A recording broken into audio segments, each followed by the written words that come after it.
this is me, Althea, vlogger at the age of 11. Sa part na yan, guys. Nagsusuklay lang ako. Magandang ako dyan. Suklay pa rin. Suklay. Hanggang mag-stage siya, guys. Wala nang buhol. Ako magsuklay dyan, guys. Grabe. Tapos, pupwede na ako dyan, guys. Ribbon nyo po. Inaano ko lang siya ng 1/4. Yung buhok ko. 1/4, 1/8. Basta, guys, may matitira siyang kaunti sa dulo. Tapos, hindi pa kasi niya si mama. Kaya ako muna yung pupwede sa sarili ko. Kuhanin ko na yan, guys, yung pamuyod ko. Tsaka yung hairpins. And guys, madali lang kasi i-clip mo lang siya sa buhok mo, sa tinali mo. Tapos, kabit na siya.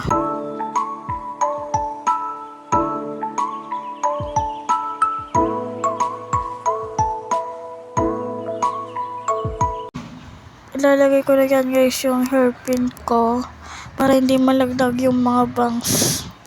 Tapos, namaligo si daddy, guys. So, ang ginagawa ko doon is gawin yung hairpin ko.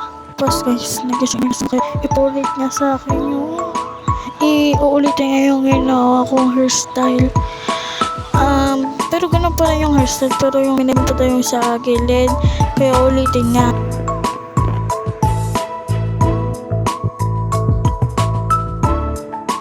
Guys, ni mama, tapos kinuha ko na yung tubig ko. Yes, unfortunate. Tapos, ayan, lagay ko na yan, guys, yung aking tubig. Hindi pa ako, guys, nakapag-uniform. Wala lang. Magsusot ako dyan, guys, ng medyas.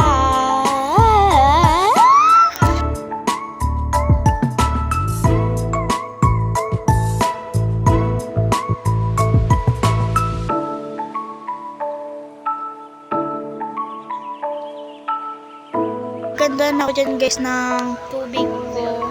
Diba, naganda na ako. Nagbegas ako dyan na dyan yung aking sapatos. Magsusot na ako dyan, guys, ng uniform kaso. Papakahirap pa nga, diba? Tapos uniform muna, guys, sabay palda. Tapos, kirain mo yung likod ko. Ang ginawa, dumugo, guys, yung yung kamay ko dyan, guys. Hindi ko bakit. May tenga siyang daga. Tapos tumugo bigla. Hindi ko alam na dumudugo pala. Tapos ayun, guys. Si daddy hindi na naman alam na nakablog ako.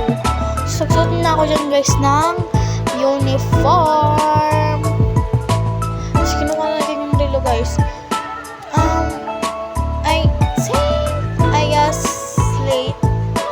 Late. Nga pala, guys. Dalawa na yung service namin. Kasi nakuna, isa pa ng service namin. Tapos ngayon, guys, naging dalawa na siya. Yung isa grade 1, tapos yung isa grade 5. Ako grade 6 na, guys. Gagraduate na si auntie ko. Hoy! Yun, guys. Tapos pinapalagyan yung aking palda. Susunod na lang ako. And then, nag-pull, guys, kasi ano pang gagawin ko? Nagmamadali na ako sa part na yan. Hinihintay na ako ni daddy, kaya inano ko na yung lip tint ko. Pinahid ko na yung papabango na ako dyan. Siyempre, kailangan una naman ako sa pabango. Kasi kailangan mag-adjust, diba? And yun lang. Thanks for watching. Bye!